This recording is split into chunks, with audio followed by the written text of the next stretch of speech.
Stan Hewitt Hall and Gardens, the historic treasure of Akron and all of Northeast Ohio. The Stan Hewitt Hall and Gardens Guild, in support of promoting and supporting our beloved local historic treasure, presents Tom McKenzie,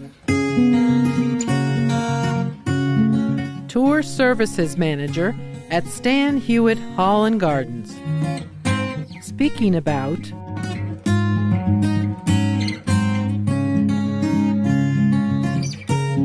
the 2024 season preview, recorded at the March 19th, 2024 Guild meeting held in the Manor House Reception Hall at Stan Hewitt Hall. Welcome, everybody. Hopefully you're sick as a winter like I am, but at 11:06 tonight it's going to be spring, so it's all behind us now. Tonight we're going to have just a brief business meeting, and then we're going to hear from our star speaker, Tom, who's going to tell us roll about out the red carpet. He's going to give us a season preview of what's going on this year in the Manor. The first thing we have is the brief treasurer's report. Linda, are you? Do I have to come up? No, not at all. I have nothing to report. We have 5,650,000 as what we had in January, as what we have in March. It's probably going to be what we have in April. All right. Thank you. Thank you, Linda. There's no secretary's report because we didn't have a meeting in November. It was entertainment. Nice group that we had perform Christmas carols for us in the carriage house. The next thing I'm going to skip to is the Guild events, and we have something in April that Patrick is going to tell us about.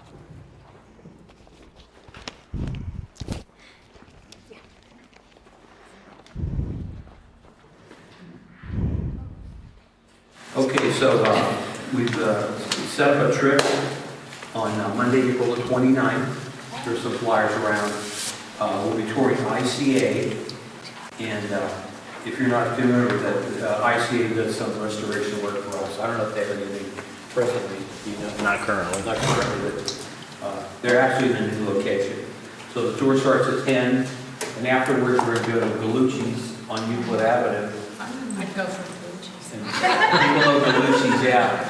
On the very menu, you can get pizza butter slice, sandwiches, lasagna, pasta, whatever you want. And lots of things. And take our food across the street to the Lemon Tavern Museum, and we'll have a tour. And they have a barn, but it's nice. But that's where we're going to eat, and we'll have lunch there, and then the tour at the museum begin at 1 o'clock. And there's no charge for any of the tours, so you just pay for your food at Gallucci's, and we'll carpool from Stan Hewitt at about 9 o'clock. So the information is on the flyers, and the flyers, I'm going to have Emma send out flyers to everybody. And there is a limit of 20 people for the tours, so be aware. Okay? Thank you. Thank you, Patrick. So in May, we have something, I hope that it's going to be exciting. It's appealing to me anyway. We decided to have everybody who'd like to meet our History Firsthand characters, and we'll travel back in history. Jim, you could do it too, right? I made them out of retirement. Okay. But we have a socialite, we have a Hungarian countess, we have a Luther, the woodman, is it Luther? Houseman, okay. Wood, houseman. We have a carpenter's wife, we have the head housekeeper, we've got a lot of interesting laundress, etc. So you get a chance to meet them and hear what it was like working with and knowing the Cyberlings back in 1920 in that era. So that's what we've got planned for May. June is the picnic. That's at the carriage house. July. Where is it? July. Oh, June. Oh, not June, huh? July, May, June, July. That's right. July. I get my J months mixed up. Anyway, yeah, July we're going to have the picnic, and then in September we have a speaker. His name is James Gardner, and he is an attorney and also an author. And he has written a book about the travels of Harvey Firestone, Ford, and also Thomas Edison and their travels across the United States. So he has authored that book, and he'll be here talking about that. He'll be talking about what's in his book. And then, of course, in November, we have our Christmas thing. Any questions so far?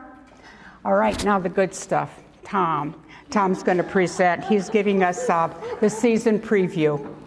Tom. All right. Yay.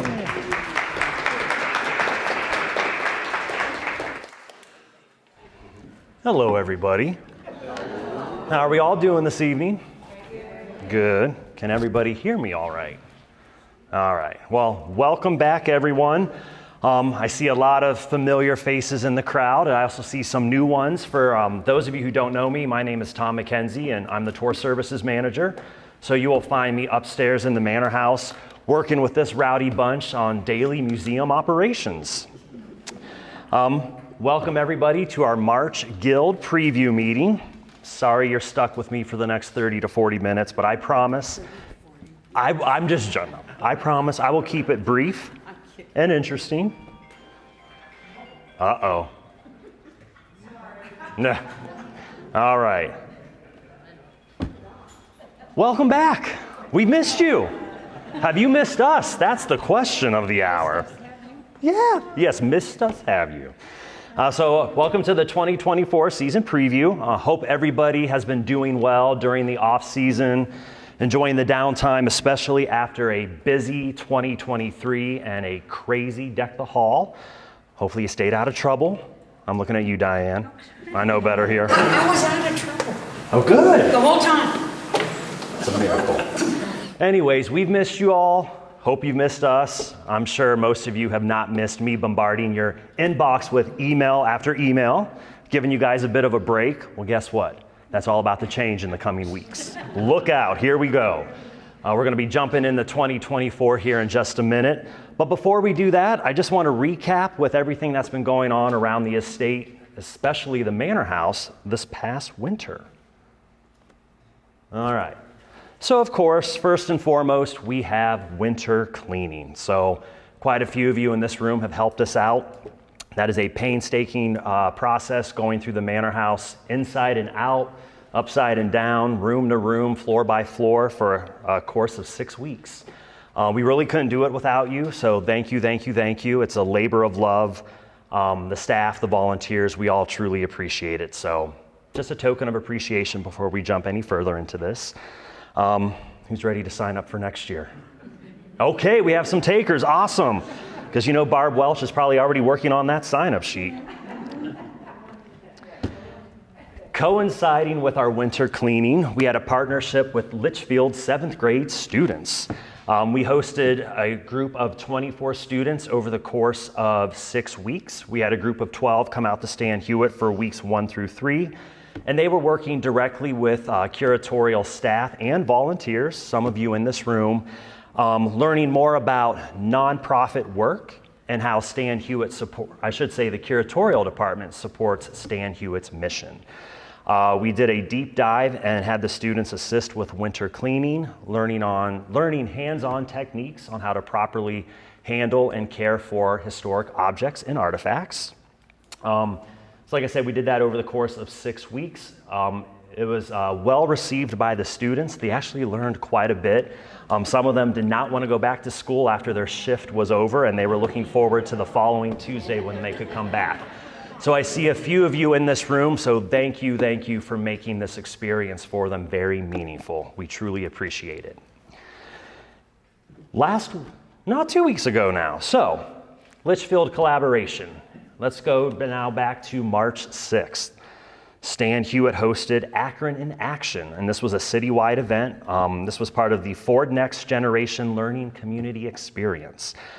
We had students that were part of this 6-week program. They were back here on site, and they put on demos of what they learned, what they worked on during their time at Stan Hewitt.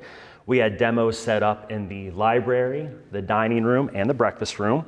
So a little cleaning station. They talked about proper care and handling of artifacts, as well as some information on collections management and, of course, pests and how to deal with them in a historic house museum.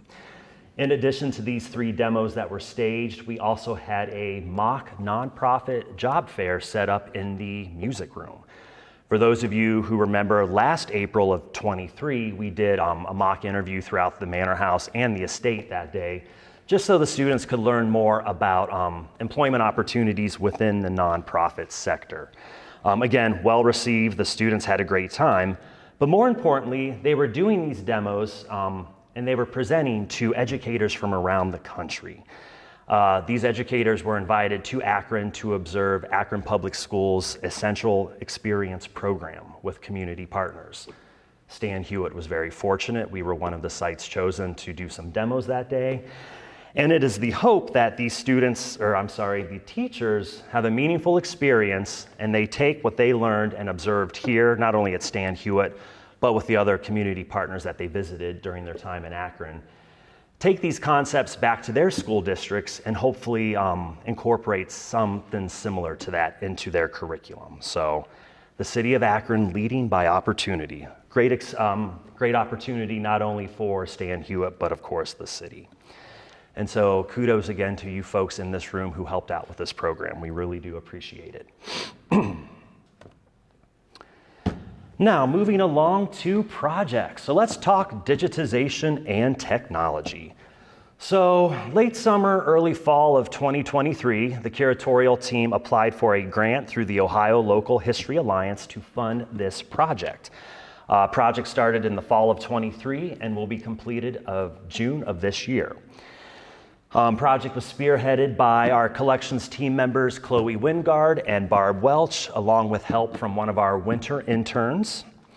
And they've been painstakingly going through the archives, and they have been pulling anywhere between 700 and 900 historic photographs taken by Willard Seiberling between the years of 1910 to 1930. In addition to those photographs, they have pulled about 205 historic blueprints, and then a number of family and designer letters documenting the experience and the work on Stan Hewitt Hall during the construction phase. All of these items have been pulled, they have been scanned, and then metadata is being created for them. Basically, keyword searches, title, author, description, and whatnot. Once all of this has been put together, everything is being sent down to Ohio Memory down in Columbus, and it's being uploaded into their database. And I think I sent you all an email about this about a month ago, so just as a refresher here, you can access the website, ohiomemory.org, and you can search for Stan Hewitt, and you will be, by June, you'll be able to pull these 900 historic images, the 200 plus blueprints, as well as the 20 to 30 family letters. Right now, we're almost at the halfway mark. We have a few months to get over that finish line. But this really is the first step in putting some of our archival materials on a digital platform, making it easier access for researchers who want to learn more and research on Stan Hewitt, but also fans of Stan Hewitt who just want to learn more but can't necessarily make it up here. So this is just the beginning. There's some really cool images already uploaded onto Ohio Memory, some that I've not even seen before. So when you have the time, please reference that email and check out that link. There's some really good stuff in there.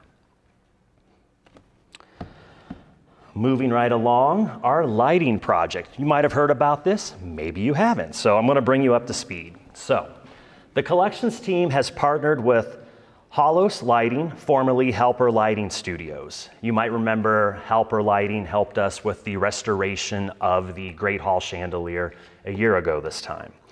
So they're back on site. They've been working with us as well as an intern from Walsh University over the course of about 5 weeks.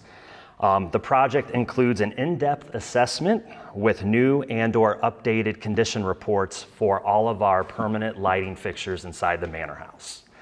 So as you can imagine, that is quite a laundry list of lighting fixtures. Our intern, Brianna Burkle, like I mentioned, she spent 5 weeks, 4 days a week from about 9:30 to 3 p.m. painstakingly working on this project. She has created and finalized all of the condition reports, which will then be uploaded into our museum database called Catalog It. And then from that point on, our collections manager, Barb Welch, along with Hollos Lighting, they will be reviewing the findings and prioritizing our greatest needs. And then this will just help, the study findings will then help us determine future lighting restoration needs as we move forward with continuing restoration in the Manor House. So we finished phase 1 a couple years back. Eventually we're going to start phase 2. Right now we're just doing some preliminary work, kind of getting our ducks in a row, figuring out what our plan of attack will be, and getting some guesstimated figures of what it's going to cost. Because you know, this old house, and that's a reference to our conversation from last week. Diane has some crazy ideas if you want to talk to her later. They're good ideas. Yeah, just crazy, right. So that's kind of our recap, what's been going on this winter season. So now, are you excited to jump into 2024? Who's with me? Come on. Let's show Vader a little love here. I had to do something with Star Wars. Come on now, work with me here. He's too happy. So first up, we have a new permanent exhibit coming down to the lower level of the Manor House. It'll be opening in just a matter of weeks. Title, pretty straightforward, Blueprints to Bricks. Quite a few of you remember back in 2015 for the 100th anniversary, we had done extensive research and created a tour titled Blueprints to Bricks. It was a 3-hour tour, or as some of you refer to it, a 3-hour death march. There was a lot of great information. You were taking folks through the house, outside on the grounds, and in the gardens, basically covering everything Stan Hewitt-wise. That was kind of the inspiration for this new exhibit. It's a lengthy story to talk about, the creation of Stan Hewitt Hall.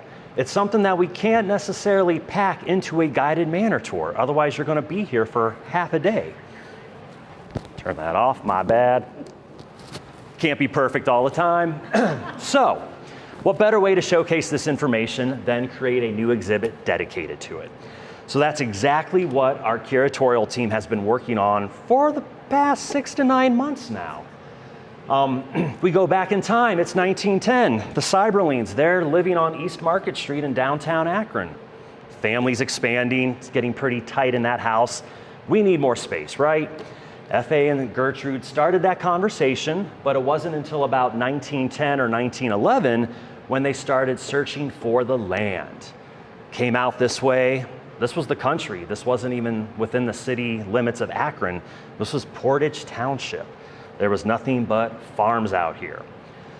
So around 1910, 1911, the Cyberlines started purchasing the property and began planning what would become their dream home, Stan Hewitt Hall. And that's really what this exhibit focuses on. It focuses on the years 1910 through about 1916, 1917. So we're talking about Stan Hewitt Hall from conception to completion. Starts off with F.A. and Gertrude asking their children, hey, we're building a new house. What do you guys want to see? We know the girls wanted to see a music room. The boys wanted a gymnasium, which we're standing in right now. And of course, son Willard, what did he want? He wanted a dark room. He was the amateur photographer in the family. And so they set him up with a dark room down here in the lower level. That space is now getting refreshed, new exhibit, but also we are not going to lose the significance of the dark room portion.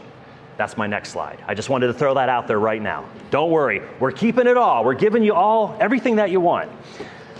So our exhibit, Blueprints to Bricks, we're tackling the years 1910 to 1916. When you walk in, there's going to be a great timeline talking about the early years planning this property, the search for the architects and the designers. I don't know if everyone knew this, but the Cyberlines actually hosted a design competition where they invited architectural firms not only from Northeast Ohio, but New York City and the Boston area. There were a minimum of 25 or 26 different architectural firms that submitted design concepts as part of this competition. As we all know, the Cyberlines ultimately settled on the Tudor Revival style. And that set the wheels in motion for Stan Hewitt Hall. So we talk about that. We talk about hiring George B. Post and Sons, Charles Schneider, the landscape designers, the interior designers, the trips to England for design inspiration in the spring of 1912. And then, of course, Gertrude's many shopping expeditions to furnish this place. Some funny quotes from FA and his thoughts on the matter. As we all know, Gertrude loved to spend money. So that exhibit really is going to encompass this and really tell that story over the course of those years. But we're not going to do it with just text or a boring timeline. So we're going to have images. We're going to have copies of blueprints. We're going to have interactives, so something for folks of all ages to engage with.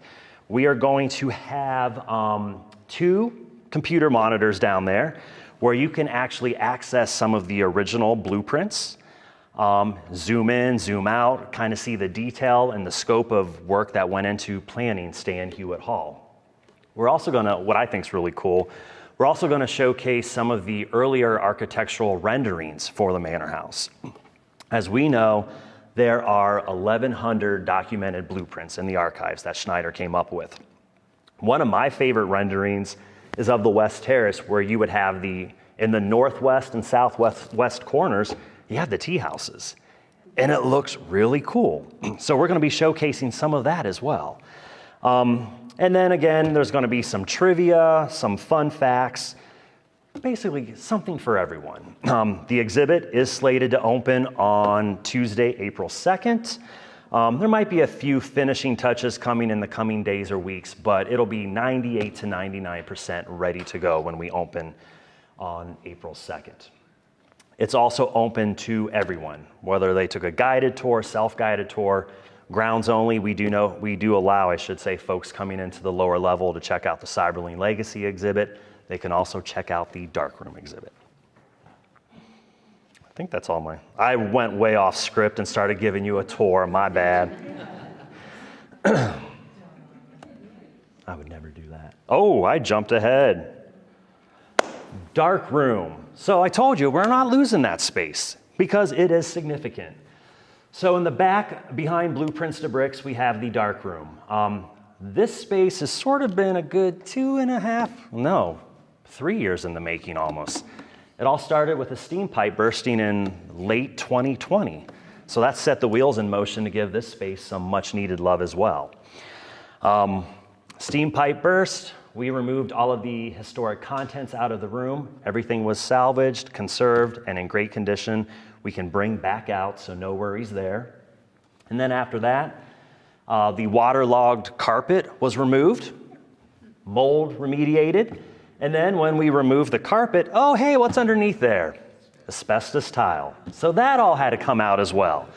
So it's been a painstaking project these past couple of years, but we finally have that space safe, and now we can move forward with the exhibit. So over the course of the past year, fresh coat of paint, new electrical and lighting has been put in as well, and now we are getting ready to set it up as it would have looked like as Willard's darkroom 100 years ago. We have a contact from downtown Akron. Yes, his name is Darkroom Joe. He's going to be coming out within the next week, and he's going to help us stage this space.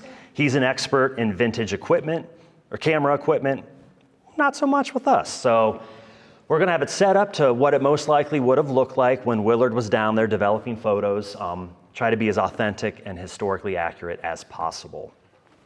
Right in front of the exhibit, we will also have 2 4-foot reader rails. Your reader rail on the left will talk about this space from a historic standpoint. What was here? How did Willard use this space and so forth? On the right side, we are going to explain through graphics how you would have developed photos 100 plus years ago versus how do you take a photo today. You just whip out your smartphone and you're good to go.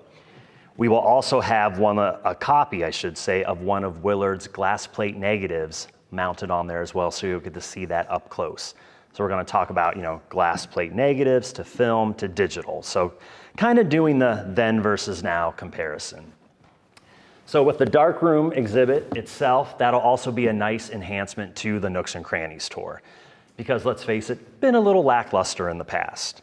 So that's a nice enhancement. And then also on a side note, the telecommunications room, which is permanently offline until further notice, we do have a new interpretive panel that's going to be mounted next to the door explaining that whole system as well. So we want to bring in that modern for 1915 technology info to be part of not only the self-guided experience, but also the Nooks experience as well. So a lot of really great stuff coming up. So is that like a ghost? Yeah. He's covered in bubble wrap, but that's going to be a cutout of Willard. So another cutout that we have to get used to so it doesn't startle us when we walk in. Yeah. Right. They keep asking. Nope, that's Willard doing what he loved best down there with the photos. So those are the two real biggies happening once we open this year. And then in addition, let's talk about Manor House enhancements. So we don't have a new exhibit upstairs this year. Our exhibit's taking place down here in the lower level with the Blueprints to Bricks exhibit. And that's perfectly fine. Every now and then, it's nice to take a break, reset, and let the Manor House speak for itself. So you're probably wondering, well, why does he have a picture of the solarium and the master bedroom? Well, we're trying to make spaces a little more accessible. So with the solarium, we are actually going to clear the right side of the room so guests will be able to walk in closer to see more of the architectural details up close and personal. And then the same can be said for the master bedroom. We are going to roll the rug up away from the fireplace toward the center of the room, put runners down that protect the hardwood floor, and it'll be accessible on guided and self-guided tours. It's been a few years since we've opened up any additional spaces. The last time we did this, it would have been the linen room, music room, and the morning room. So it was long overdue. These are also two easy spaces that we haven't opened up before. So that'll be a nice addition. In addition, we will be staging the house, but not over the top. So some things we've been talking about, we're looking to stage some rooms seasonally. So one idea we've tossed around as an example would be the dining room. It's going to appear that it's being set up for a spring tea by the domestic staff. That'll carry into the butler's pantry and the kitchen with food preparation for that tea. But come summer, historically, the Cyberling family would have been up at Cedar Lodge, which means that table would have been clear for the summer months. So we will do that. But then possibly in the fall, as we get close to September and October, maybe we'll set it up for the Cyberling's 50th wedding anniversary and interpret that event. So these are just ideas we're tossing around, trying to play with things and switch it up a little bit, but not get too crazy. We also want to take it one step further and start introducing sensory experiences, which will no doubt be part of a larger plan. So for instance, we've already started this with some smells. So we're going to have smells in the library. New this year will be the kitchen. I think cherry cobbler or something. They're going to be good smells. Billiard room as well. Cigars. Do you all not remember the smells from last year in the library and the billiard room? Smelled good. Books, cigars, old wood. What more could you ask for in an old house? So we're going to be bringing those back this year. And then taking it one step further, start playing with sound. So we will have, on low volume of course, the radio playing in the background in the Great Hall. It won't be super loud, so you don't have to shout when given a tour. But we'll also have some sounds in the breakfast room, billiard room, and FA's office. So subtle changes here and there we want to introduce, see how it goes. And like I said, this is all part of a bigger plan coming soon to a historic house museum near you. Additional Manor House enhancements. So we have new photo galleries going out on display in the first floor north hallway, as well as the second floor master hallway. So we're bringing out additional family photos of the Cyberlings, extended family and friends, vacations, Cedar Lodge, you name it. No worries, every photograph will have a label identifying who's in the photo, location, year, et cetera, et cetera. So we'll have good cheat sheets available to you all. Additionally, second floor north hallway, you will have Gertrude's artwork back out on display. Same artwork that was displayed last year. I think we're going to rotate that out every 2 years. So one more year with the current artwork, and then next year we'll get crazy and switch it up. And then, of course, in the guest hallway, we'll have guest photos again. Also has labels identifying who's in the photo, when they visited Stan Hewitt, and why. So, again, back by popular demand. So those are just some of your updates and Manor refreshes for the 2024 season. So, grab some water, and then we're going to talk about tours, the other half. So let's start with our daily tour schedule. So based on ticket sales last year, we made a few adjustments to tour times. Nothing too crazy though. The gate lodge only and grounds only and Manor House only tickets, all the same times, 10 a.m. to 5 p.m. The first change will be your guided Manor House tour times. They are now scheduled for 10:30 and 11:30 a.m., take a little break, and then resume at 1:30 and 2:30. Don't get too excited because we have other things going on during that break. We have Nooks and Crannies at 11, 1, and 3 p.m. And then, of course, May through September, we have our Garden History Tour going out at 12:30 daily. So that is our new schedule for the 2024 season. And then keep in mind the goal is, when there's the demand, to double book these tours. So all of this information will be updated and posted on Stan Hewitt's website. It'll be in the new admissions signage down in the carriage house. And we'll also have copies available if you would like, just as a reference point until it gets under your belts. Speaking of tours, daily tour operations. Let's chat. So, last year we tried something new, pros and cons with anything new. This year, and for this year only, so let me clarify. When I say we're going back to basics this year, it's this year only. And when I say back to basics, that means we're going back to how we used to give tours, one tour guide per tour. I want to make sure I said that right. But that's for this year only. Because during this season, we are going to be getting our ducks in a row, doing some general housekeeping. We are going to be I'm going to be hosting some mandatory refresher trainings throughout the summer months. That means we're all going to be spending some quality time together. We're going to be going through an updated version of Tier 1. I know for some of you like Jeanette, it's been very recent, so I apologize. But for others of you, it's been 10, 15 years or more. So it's going to be a learning experience for all of us. This updated Tier 1 training program is also going to be I hope more effective and relevant in terms of the message we're trying to get out, as well as our timeline, trying to stay on task, getting trainees move through the program in a timely manner. Because let's face it, it can be a pretty daunting task to take on Tier 1. So we're going to be streamlining a lot this year. But like I said, we're going to be spending quality time together. Come on, Carol, you want to spend quality time with me. Always. Good answer, good answer. And we're going to be going through the house, and we're going to be working together. That's what it's most important about. It's not going to be me just talking to you all and lecturing, because you guys are coming at it from a different angle too. What works for you on a tour versus what works for me. So we want to talk through all of that. But in doing so, we want to make sure that we are consistent across the board. So when we go through these training sessions this summer, we're going to be discussing and talking about what makes a strong tour. So we're going to be taking a closer look at themes, historical accuracy. Did I have a strong introduction and a conclusion? Was my theme woven throughout that tour for continuity from start to finish? Making the tour relatable, reading your audience. The last thing you want to do, I'm not going to give an engineering-focused tour to a bunch of kindergartners. That's going to go over like a lead balloon. We're not going to do that. So we're going to talk more about making the tour age appropriate and how do you do that with different age groups. So taking a closer look at that. Guest interaction. And of course the biggie, and I'm going to admit I'm guilty of it, so nobody throw any daggers at me, tour timing. Okay? So, but again, we're going to get through this together. And my cursor, whoa, hold on. All right. Sorry. There we go. I'm not going to touch this. So that's part one, going through the refresher training. We're all going to do this. I have to do this as well, but we're going to make it fun.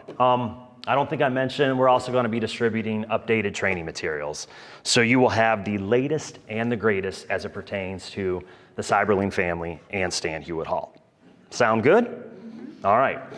On the flip side of that coin, while we are doing all of this, we still need to start taking a closer look at the future of the tour department and how we do tours and what that looks like. So we're also going to be benchmarking other historic house museums this year. So we're going to take some field trips, visiting our, other historic house museums, taking tours. How do they give a tour?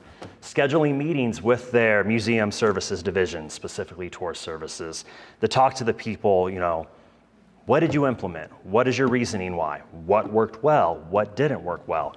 Gathering all of that feedback, experiencing what they are presenting to their visitors, taking that information back to Stan Hewitt Hall, and then brainstorming how can we make this applicable to us and our needs at the estate. What does that look like right now on March 19th of 2024? I don't know. I can't tell you that. That's why we're going to be doing this process. But I think it'll be beneficial to all because we're doing the housekeeping with the refresher training, getting our ducks in a row, while also doing our due diligence and benchmarking to see what's out there. Because as sooner or later, something's got to give because our daily attendance is continuing to grow. Last year, we were barely able to keep up with the demand for daily tours. This year, it's only going to continue. I didn't put this in here. Taylor, our group sales specialist, she is a tour booking machine.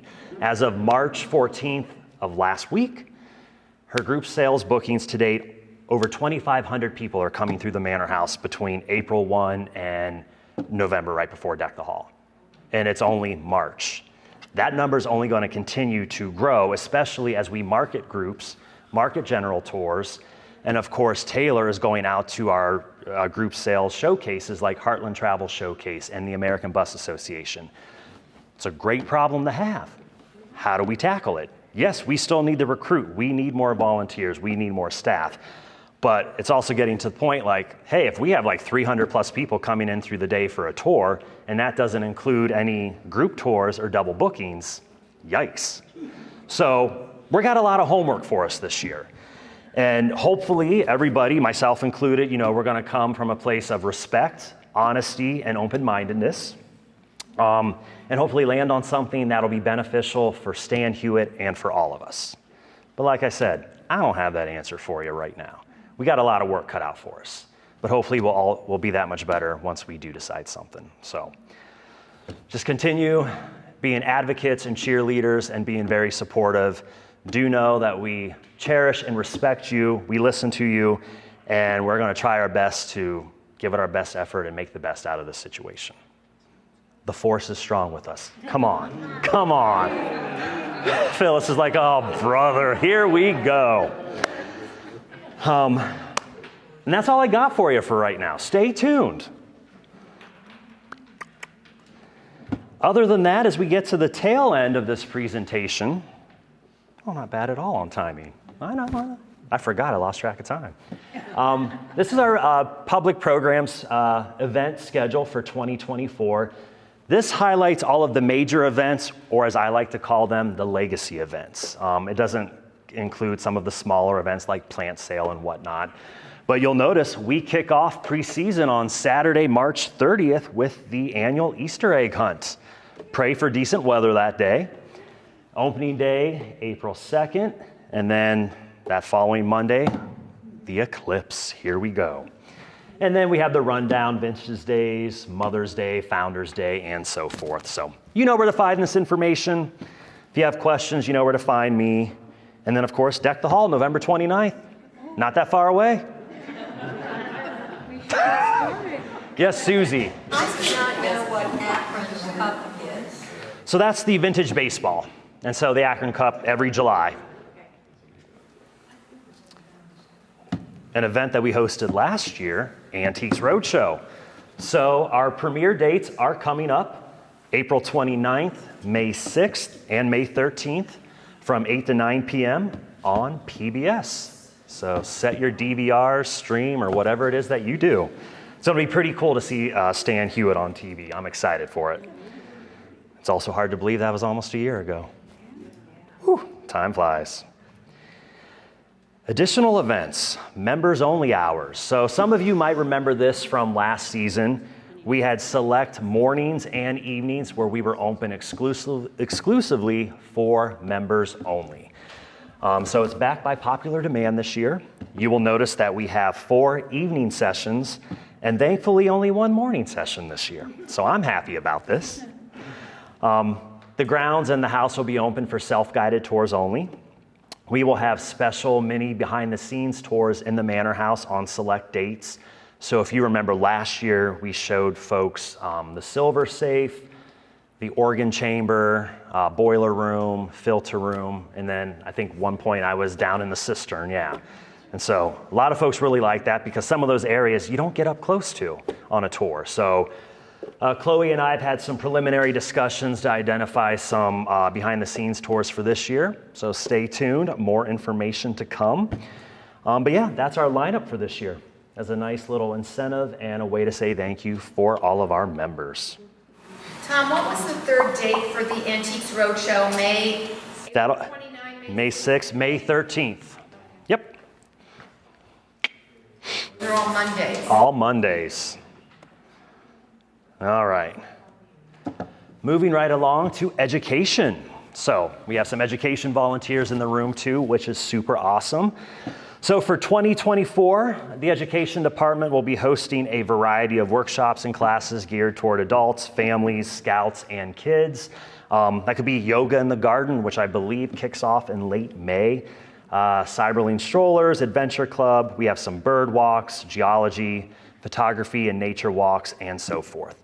So I encourage you all to check out our website, stanhewitt.org, for all the latest and greatest information pertaining to these events. I know some of that is currently being updated, so stay tuned. But also the education department is looking for additional volunteer support. So if anyone is interested, please reach out directly to Toivo Mater, our Director of Education. His contact information is up there. You can also reach out directly to Emma Rainier, our Volunteer Services Coordinator, and she can also get you in touch with Toivo, as well as what the Education Department's needs are. So always something going on at Stan Hewitt. And lastly, thank you. I didn't end it with a Star Wars meme. Thought I'd keep it classy, show the Manor House. So that concludes my presentation. That's a sneak peek of what's to come in 2024 in terms of the tour department and what to expect. Again, look for my many emails to come. I promise to be better this year, but also updated information relating to tours, special events, and whatnot will be posted not only on our website, but also our social media channels. So that's a wrap for me. Does anybody have any questions about anything or anything that wasn't covered here? Pat's hand went up first. What's the status on the fountain in the solarium? That is off permanently. Okay. Yeah, and that's the status with the solarium fountain. That has been off permanently now for, 4 years based off of ICA's recommendation. That marble bowl is starting to show more signs of deterioration every time we put whether distilled or spirit water in there. Spirit water, that's not what I meant to say. You know what I meant to say.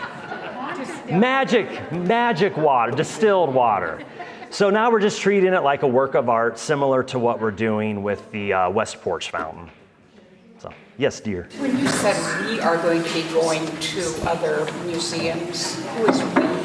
There'll be select Stan Hewitt members. Don't ask me for specifics because, like I said earlier, I don't have that answer for you. There will be volunteers, though. Is that correct, that will be going to? I can't answer that because we have not had any preliminary discussions yet. We're talking about benchmarking and who will be attending these benchmarking visits. Will volunteers be part of that process? I can't say yes, I can't say no, because I honestly don't know right now.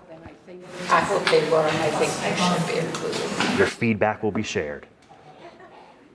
Anyone else? Thank you. Oh, you're welcome.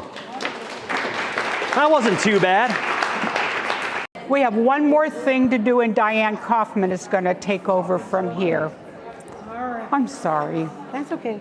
That's a wrap up. We have a door prize tonight, so I'm going to ask Tom to close his eyes and point to a section on the, okay. What did I touch? Table 15. I'll put my glasses on. Now I have to take them off.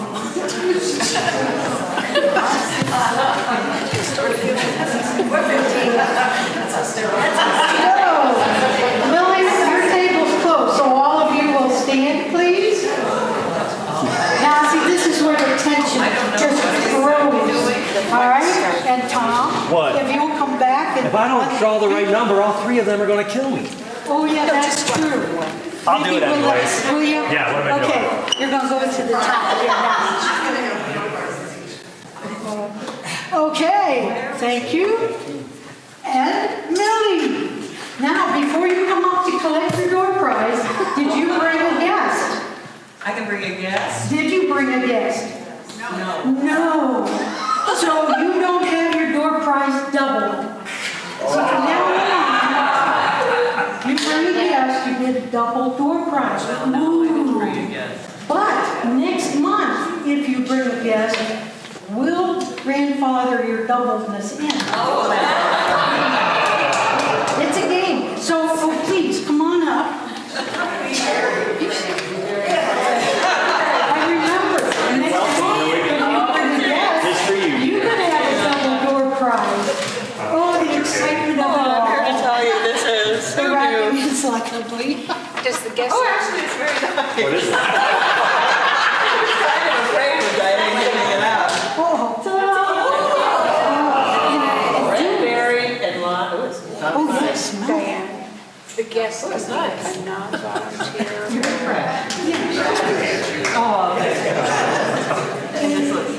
we had a question on the Elisa guest. does not think so. We may bring a guest who's a volunteer or a non-volunteer, somebody that you like. Or maybe you don't like them, but you just want to get the double door prize. Yes. Sounds good.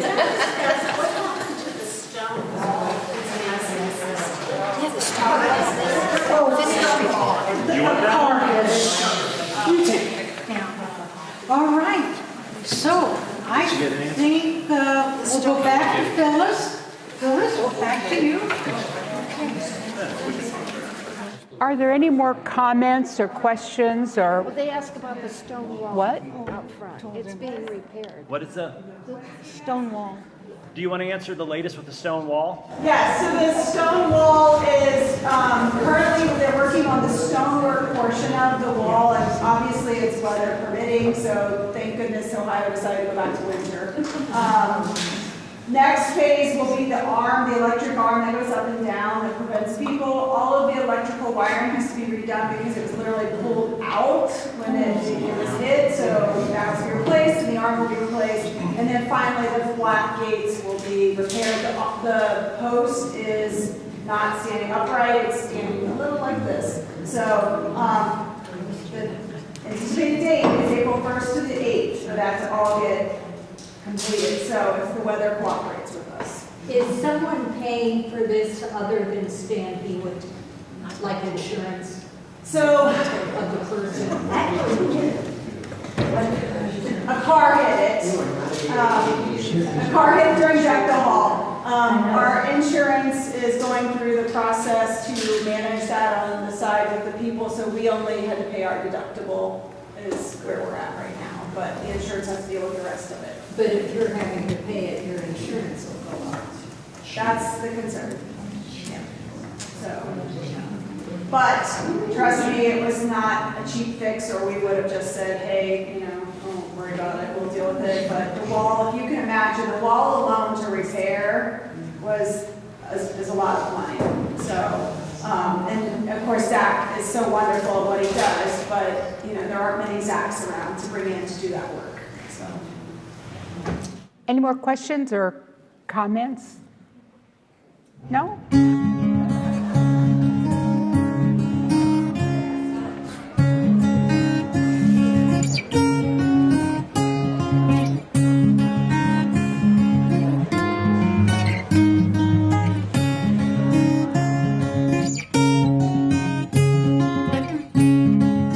Many thanks to Mr. Tom McKenzie for sharing the exciting Manor House update and plan for 2024 with the Stan Hewitt Guild members.